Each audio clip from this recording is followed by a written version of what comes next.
We know the National Football League is kind of turned into the no fun league. You're not allowed to have any kind of overt celebrations. Teams' names have been changed, etc., etc. And I got to thinking, what if we just had what if we had the politically incorrect football league?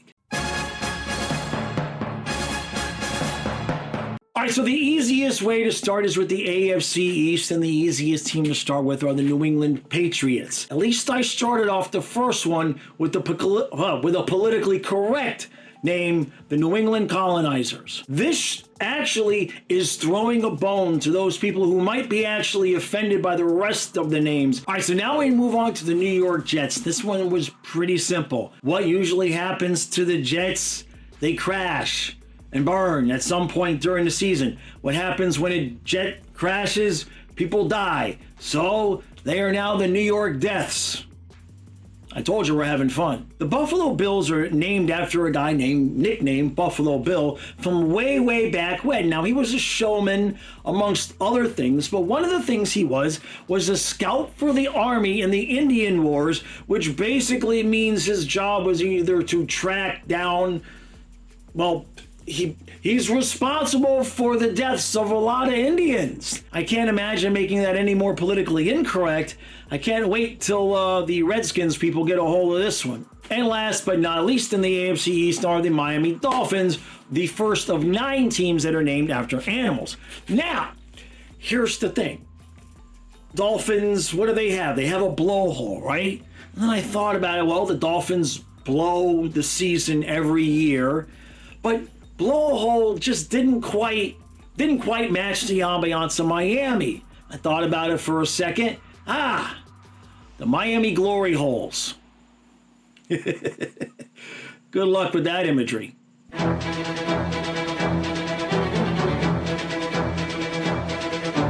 right, so now we head to the AFC North, and we'll start with the Baltimore Ravens. Now, what do the Ravens find a way to do every year? They go splat. What else goes splat? Bird shit. The Baltimore bird shit. Next up are the Pittsburgh Steelers. Now, the Steelers are named the Steelers because of the steel industry in Pittsburgh, which is dominated by unions, which is kind of associated with being dominated by the mob. So we're going with the Pittsburgh Mafia. All right, next up are the Cincinnati Bengals, one of many cat team names, and so we're going to go with them first. This is an easy one. This is low-hanging fruit, but I don't care. Cincinnati Pussies. I'm not sorry. All right, next up are the Cleveland Browns, and this is serious, so stop the music. Nick, stop the music. Thank you. All right. I don't understand the Cleveland Browns here. Now, I didn't even look up to see why they're named the Browns. What I don't understand as a Brown person myself is you couldn't call them the Cleveland Whites. You certainly couldn't call them the Cleveland Blacks. Can you imagine? So why is Browns okay? I mean, there's white people, black people, brown people. I guess there's yellow people too. We couldn't really call them the Browns because that's very exclusive. But white is exclusive, black is exclusive. So we want to be inclusive. So we are going to call them the Cleveland Includers. That's the best I got.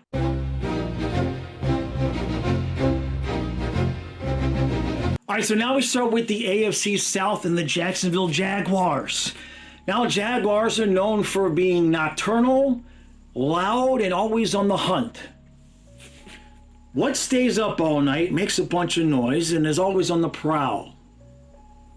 The Jacksonville Hoes, or if you prefer, the Jacksonville 304s. Next up are the Tennessee Titans.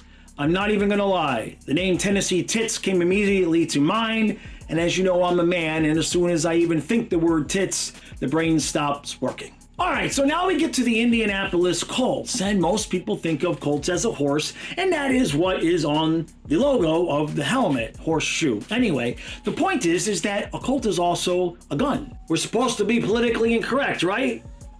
The Indianapolis drive-bys. I said we're having fun. So next up are the Houston Texans, and this is just a dumb name. You named the team after the state that the team was in.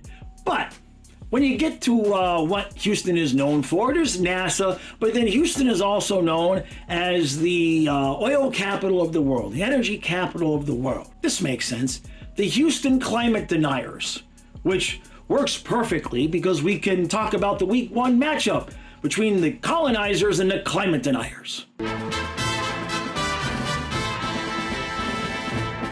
Okay, so now we're going to start with the AFC West. Now, this one's going to take a minute. Bear with me. Now, I've always wondered, why are the Kansas City Chiefs okay, but the Washington Redskins are not okay?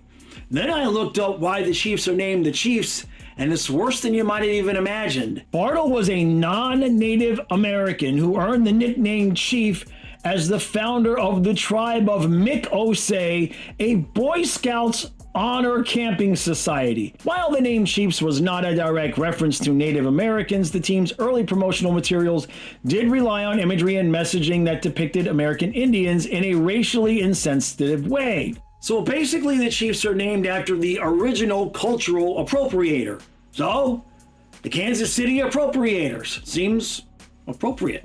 Now we move on to the Las Vegas Raiders, who were supposed to be the Oakland Raiders, but people are stupid. Now, I could go into a whole long diatribe about Raiders and everything they did, but, I mean, the original name of the team was going to be the Senors. There's no way I'm changing it from that. So they are now the Las Vegas Senors. Sticking with the theory of low-hanging fruit, I bring you the Chargers, the Los Angeles Chargers, who should be the San Diego Chargers, but people are stupid. Basically, the name of the team came from a chant that the teams back in the day used to say, "Charge!" during the football game, which is also basically admitting that they are the Los Angeles Warmongers. Because that's what you say when you go to war is charge. It's the best I got. Now we get to the Denver Broncos. Now a Bronco is known for being difficult to ride, for bucking, and for being perfect for rodeos. Denver Cowgirls. Now I know what you're thinking. What about Dallas? We'll get there.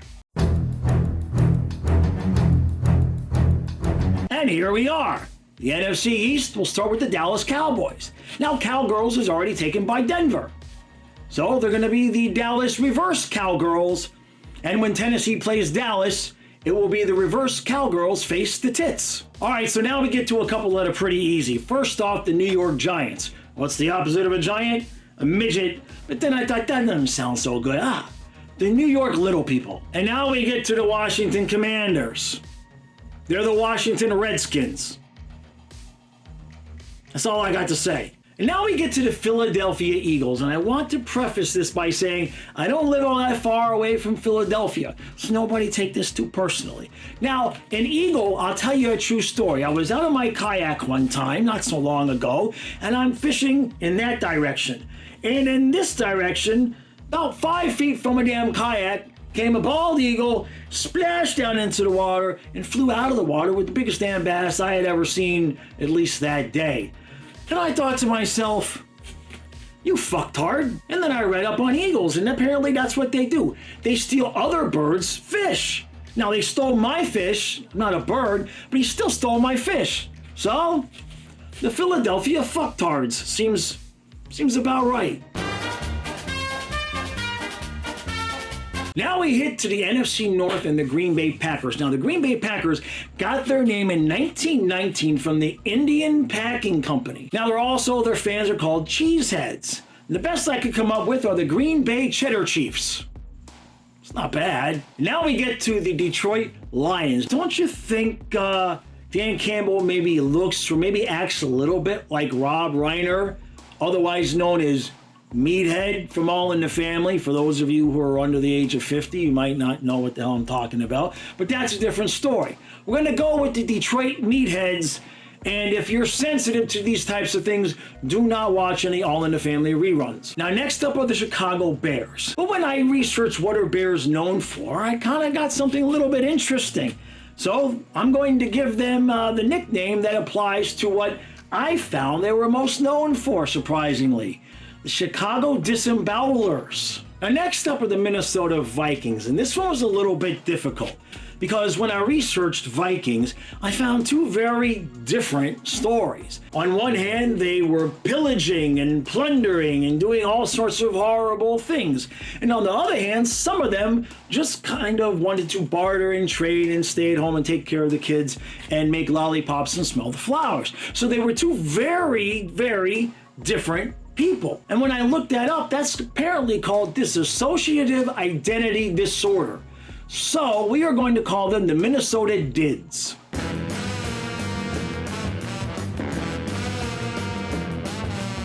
So next up, we head to the NFC South, and we'll start with the Atlanta Falcons. Now, Falcons are known for having speed, good vision, intelligence. Now, some of those qualities can be used for good, but sometimes someone with nefarious intent can use those qualities to suit themselves as well. What I came up with was the Atlanta Carjackers. Now, moving on from carjacking, I now bring to you the Tampa Bay Buccaneers. Buccaneers are literally pirates. What did pirates do? They stole ships and they stole the stuff on the ships.